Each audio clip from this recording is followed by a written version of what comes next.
Frères et sœurs, encore une fois, là où vous êtes, je vous salue et je vous reçois à notre culte ce matin. Bonjour à tous et bonjour à toutes les familles des enfants de Dieu, de l'Assemblée Nouvelle Alliance et d'ailleurs qui nous suivent en ces moments. Que la paix de Dieu qui surpasse toute intelligence soit avec vous ce matin.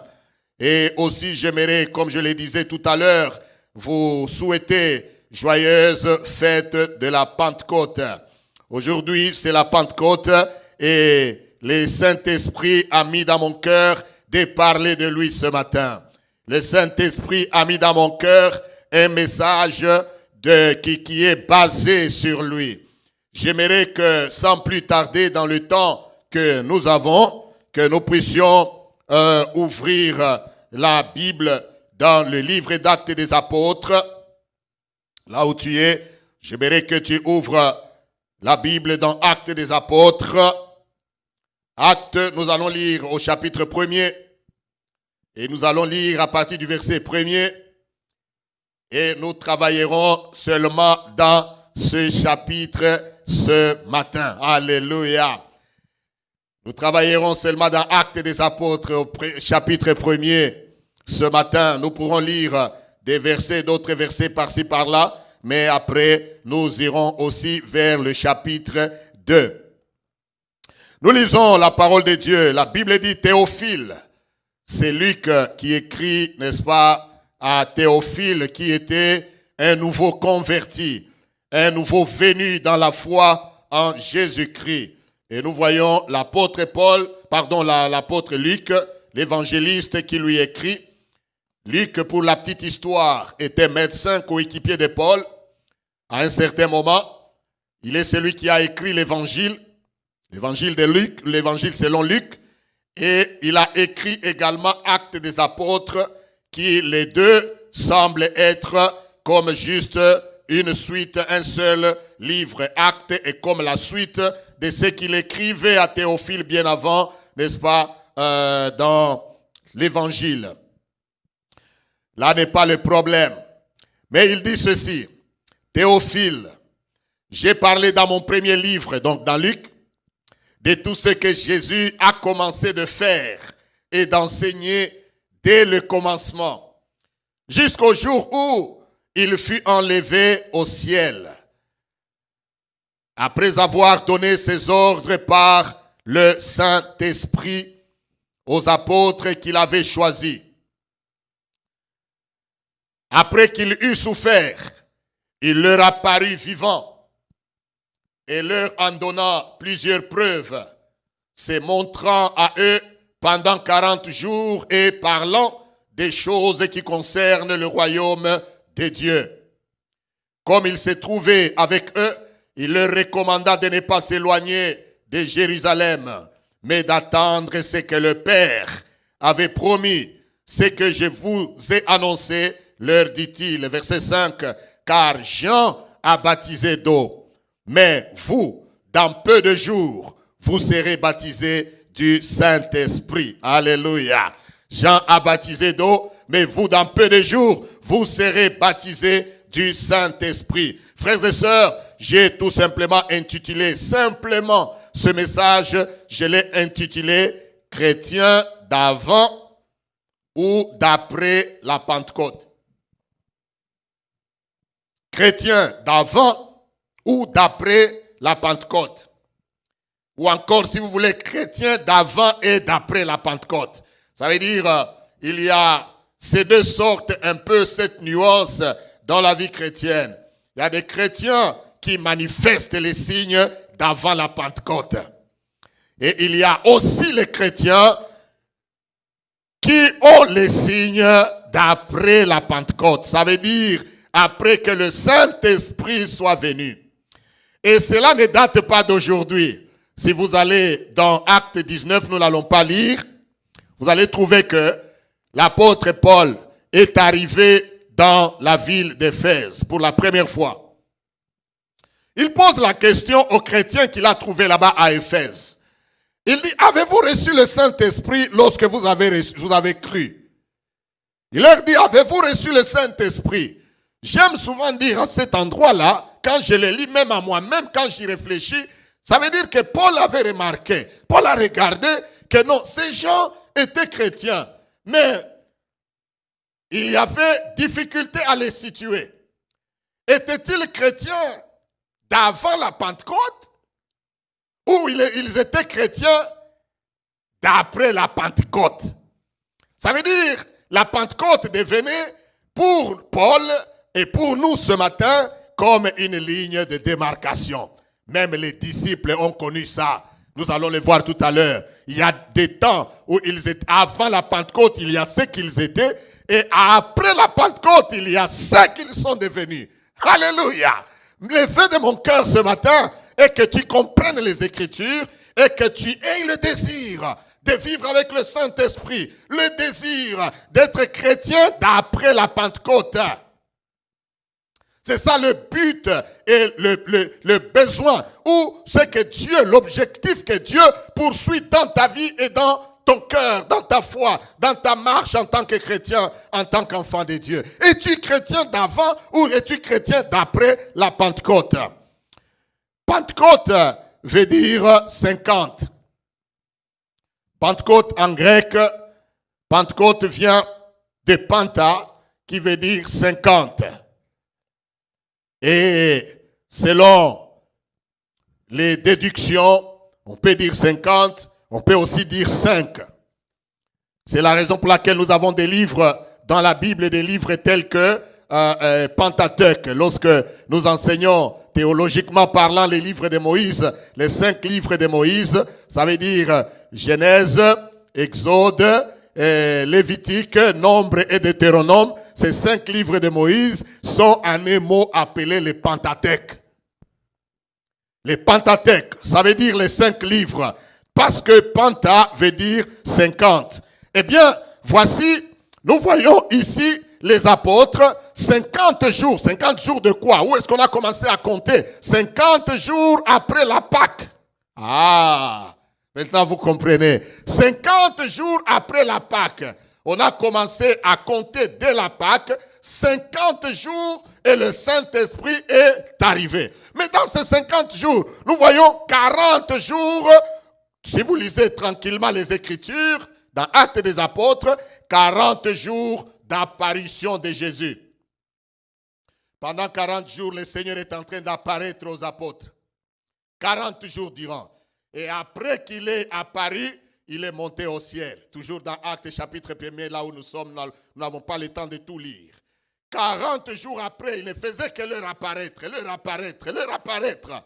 Et après 40 jours, maintenant, il est monté au ciel. Et ils sont restés, ils sont allés maintenant dans le confinement, dans la chambre haute. Vous voyez, pendant 10 jours. 10 jours de confinement. Le confinement n'a pas commencé aujourd'hui. Le confinement n'est pas que pour le Covid. Le confinement est aussi pour les bonnes choses, pour la plénitude du Saint-Esprit. Ils sont allés au confinement dans la chambre haute pendant 10 jours. Ils étaient confinés pendant 10 jours, 120 d'entre eux. 120 d'entre eux, ils sont allés dans la chambre haute et là, ils ont commencé à prier. Qu'est-ce que nous voulons dire par chrétien d'avant ou chrétien d'après la Pentecôte? Comme je viens de le souligner. Avant la Pentecôte, vous avez vu, le Seigneur leur apparaissait pendant 40 jours. C'est qu'avant la Pentecôte, ils avaient besoin de preuves. D'ailleurs, la Bible le dit au verset 3. Après qu'il eut souffert, il leur apparut vivant et leur en donna plusieurs preuves. Oh, là, je tire déjà quelque chose. La première, un chrétien d'avant la Pentecôte, c'est un chrétien qui a toujours besoin de preuves. Le chrétien d'avant la Pentecôte, dans ta vie, tu sais, comment tu sais si tu es chrétien d'avant ou d'après la Pentecôte? Avant la Pentecôte, le chrétien a toujours besoin de preuves. Il y a des chrétiens jusqu'aujourd'hui, il veut qu'on lui prouve Dieu existe. Il veut qu'on lui prouve que la Bible c'est la parole de Dieu. Il veut qu'on lui prouve qu'on est dans le plan de Dieu, qu'on est dans la volonté de Dieu. Chrétien d'avant la Pentecôte. Jésus a compris ça, il le savait. Et il n'a pas cessé de leur apparaître. La Bible nous dit ici, pour leur donner plusieurs preuves. Parce qu'il s'est posé beaucoup de questions. Est-ce que c'est lui? Est-ce que c'est vraiment lui? C'est Jésus? Ils ont même touché dans ses mains pour se rassurer que ce n'était pas un esprit. Il leur a dit, touchez-moi. Voyez que l'esprit n'a ni chair ni os. Touchez, c'est moi. Mais malgré cela, il y en a toujours qui doutaient. Il y en a toujours qui avaient peur, qui ne comprenaient pas ce qu'il leur avait dit auparavant. Chrétien d'avant la Pentecôte. Un chrétien d'avant la Pentecôte est un chercheur de preuves. Vous pouvez les trouver dans l'église. Vous pouvez les trouver même dans le ministère. Vous pouvez les trouver même dans beaucoup d'œuvres de charité. Mais il a toujours besoin de preuves. En d'autres termes, il est toujours douteux. Il ne sait pas si la chose de Dieu, si la parole de Dieu est la vérité. Il ne sait pas. Il se pose mille et une questions. Mais qui a écrit ça? Hein? Il se demande si ces choses sont vraies. Parce qu'il n'a pas le Saint-Esprit en lui. Il cherche des preuves. Le chrétien d'avant la Pentecôte, le Seigneur est apparu à eux avant la Pentecôte pendant 40 jours, juste pour leur montrer et leur donner des preuves qu'il était vraiment vivant. Une autre chose, chrétien d'avant la Pentecôte, il a toujours besoin qu'on lui rappelle les instructions. Un chrétien d'avant la Pentecôte, il a toujours besoin qu'on lui rappelle les instructions. C'est ce que la Bible nous dit ici, dans le texte, la petite portion que nous venons de lire. La Bible nous dit, au verset 4 et 5, il dit, comme il se trouvait avec eux, il leur recommanda de ne pas s'éloigner de Jérusalem, mais d'attendre ce que le Père avait promis. Ce que je vous ai annoncé, leur dit-il, car Jean a baptisé d'eau, mais vous, dans peu de jours, vous serez baptisés du Saint-Esprit. Ça, il le leur avait déjà dit, bien auparavant. Même Jean avait répété cela, Jean-Baptiste. Il a dit ceci, moi je vous baptise d'eau, mais il vient, celui dont je ne suis même pas digne, capable d'ouvrir la courroie de ses sandales. Lui, il vous baptisera du Saint-Esprit et de feu. Alléluia. Oh, béni soit le nom du Seigneur. Le chrétien, d'avant la Pentecôte, il faut toujours lui rappeler les instructions. Il faut toujours lui rappeler qu'il ne faut pas voler. Il faut toujours lui rappeler qu'il ne faut pas mentir. Il est encore chrétien, mais de la phase d'avant la Pentecôte. Il y a toutes ces sortes de chrétiens dans la maison de Dieu, des enfants de Dieu, mais à qui il faut toujours rappeler les instructions, tout le temps, tout le temps. Il faut toujours lui rappeler de ne pas faire, de ne pas faire, de ne pas faire. Eh bien, ça devient une chrétienté d'immaturité. Un enfant de Dieu, d'après la Pentecôte, nous allons le voir tout à l'heure, après la Pentecôte, il n'a pas besoin qu'on lui rappelle les instructions parce que le Saint-Esprit lui-même l'enseigne. Le Saint-Esprit lui-même lui donne les instructions. Le Saint-Esprit, il n'a pas besoin qu'on lui donne des preuves. Le Saint-Esprit l'a déjà convaincu lui-même qu'il est enfant de Dieu. Il n'y a plus de doute en lui. Alléluia. Laisse-moi te parler. C'est pourquoi je disais, je vais juste te parler simplement ce matin pour t'aider à peser, à mettre ta foi dans la balance. Es-tu chrétien d'avant ou d'après la Pentecôte? Oh, avant la Pentecôte, il a toujours besoin de preuves. Avant la Pentecôte, il a toujours besoin qu'on lui rappelle les instructions. Il ne faut pas voler, il ne faut pas tricher, il ne faut pas commettre l'adultère. Hein? Là, ça devient la loi. Mais quand le Saint-Esprit, après la Pentecôte, le Saint-Esprit lui-même commence à faire le travail. Tu comprends toi-même ce que tu aimais faire charnellement. Tu commences à comprendre par le Saint-Esprit que ça, c'est un péché, je ne peux plus le faire. Si tu luttes encore avec un péché, tu es chrétien d'avant la Pentecôte. Tu as besoin du Saint-Esprit. Tu as besoin de l'Esprit de Dieu. Je vais vous en donner encore une autre chose et une autre, et puis je vais passer rapidement sur les chrétiens d'après la Pentecôte. C'est ce qui nous intéresse et que nous aimons. Avant la Pentecôte encore, il se préoccupe des choses de la terre. Regardez au verset 6. Verset 6 des Actes. J'aimerais qu'on nous aide rapidement avec le verset 6. Il a posé des questions, ils ont posé des questions. Alors, les apôtres réunis lui demandèrent, Seigneur, est-ce qu'en ces temps que tu rétabliras le royaume d'Israël? Avant la Pentecôte. Avant la Pentecôte, il se préoccupe des choses de la terre. Ah, j'aime la parole de Dieu. Avant la Pentecôte, il se préoccupe des choses de la terre. Vous voyez, ils ont vu Jésus pendant 40 jours. Ils sont restés dans la chambre haute pendant 10 jours. Mais avant cela, ils ne sont en train que de poser des questions. Mais Seigneur, maintenant tu pars et tu dis que tu vas revenir. Parce que l'ange, quand ils ont vu Jésus partir, l'ange leur a dit que le Seigneur que vous voyez partir, de la même manière que vous le voyez partir, entre parenthèses, c'est de la même manière qu'il reviendra. Note ça bien. De la même manière qu'on le voyait partir physiquement, ce n'est pas en esprit, on le voyait monter, de la même manière il va revenir, l'ange a dit. Mais avant cela, il pose la question au Seigneur. Il dit, Seigneur, est-ce que pendant ce temps-là, c'est là que tu vas rétablir le royaume d'Israël? Parce que leur préoccupation était que le Seigneur rétablisse le royaume d'Israël. Ils étaient sous la domination romaine. Ils se demandaient quand est-ce que cela allait finir. Le chrétien d'avant la Pentecôte, il se préoccupe trop des choses de la terre. Ce n'est pas mauvais que j'aimerais te dire de te préoccuper de ton travail, de ta famille, de comment tu mangeras ou d'être responsable sur comment ça va se faire. Mais cela ne doit pas être tes soucis quotidiens. Ne t'en occupe pas. Ne t'occupe pas trop des choses de la chair. Il y a des gens, lui, sa façon d'apparaître et compte plus que toute chose, charnel. Il aime beaucoup apparaître. Il aime beaucoup qu'on le voie. Il aime beaucoup qu'on lui donne des éloges. Chrétien d'avant la Pentecôte. Après la Pentecôte, bien-aimés frères et sœurs, nous ne nous préoccupons pas beaucoup des choses de la terre. Nous n'avons pas de soucis ni d'inquiétude sur les choses de la terre. Mais nos regards sont fixés vers celui qui vient et qui vient bientôt, le Seigneur de gloire. Les chrétiens d'avant la Pentecôte posent trop de questions. Alléluia. La dernière chose, d'avant la Pentecôte, avant que je passe à l'autre phase, vous voyez, il y a beaucoup de choses qu'on peut dire, mais le temps nous fait défaut, mais je vais toucher même à quelques-unes. Après celle-ci, je vais toucher à quelques points des chrétiens après la Pentecôte. Et c'est ce qui nous intéresse. La dernière chose, chrétien d'avant la Pentecôte, il tâtonne. Le chrétien d'avant la Pentecôte, c'est un chrétien qui tâtonne. Regardez, au verset 21 et 26, ils se sont réunis. Ils étaient dans la chambre haute.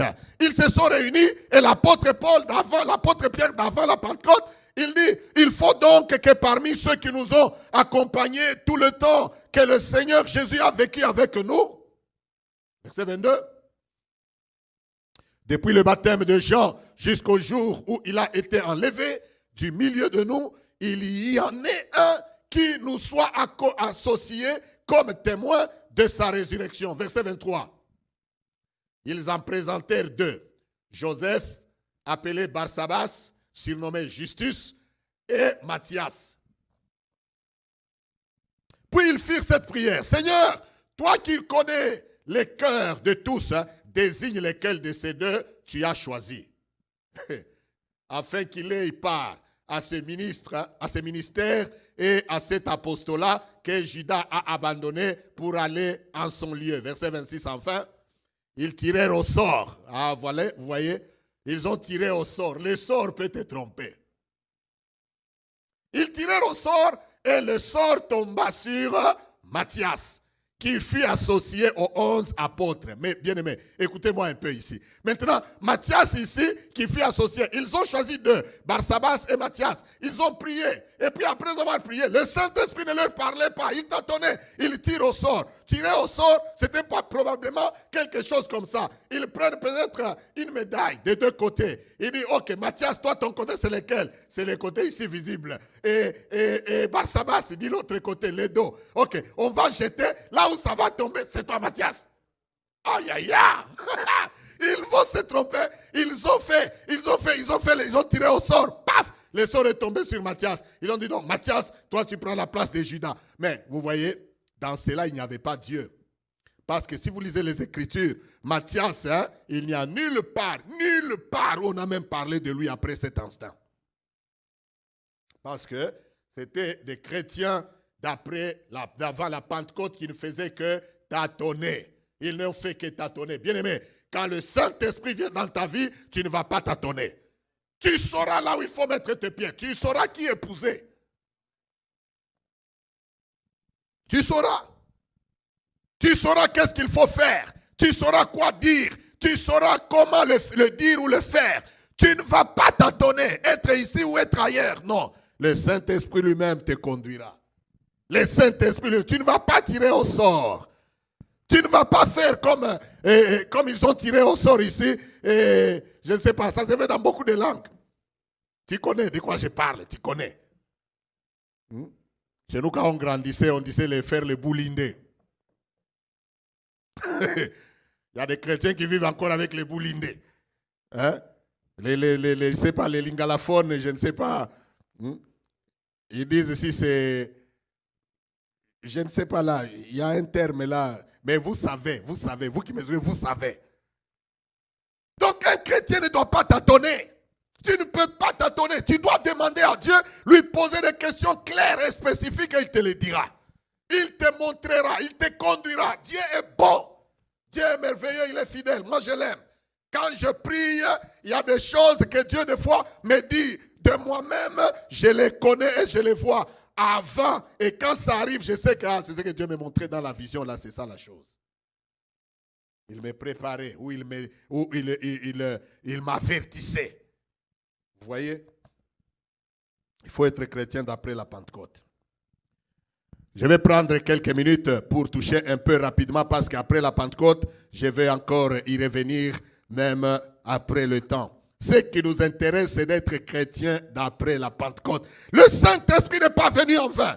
Regardez maintenant, nous allons lire rapidement quelques textes avant d'aller terminer. Si on peut nous donner Actes chapitre 2, à partir du premier verset, je vais lire rapidement encore jusqu'au verset 4 et je vais tendre vers la fin. Je vais citer quelques 2 ou 3 choses et nous allons terminer. Alléluia. Actes chapitre 2, le verset 1 à 4. La Bible dit le jour de la Pentecôte. Ils étaient tous ensemble dans le même lieu. Tout à coup, il vint du ciel un bruit comme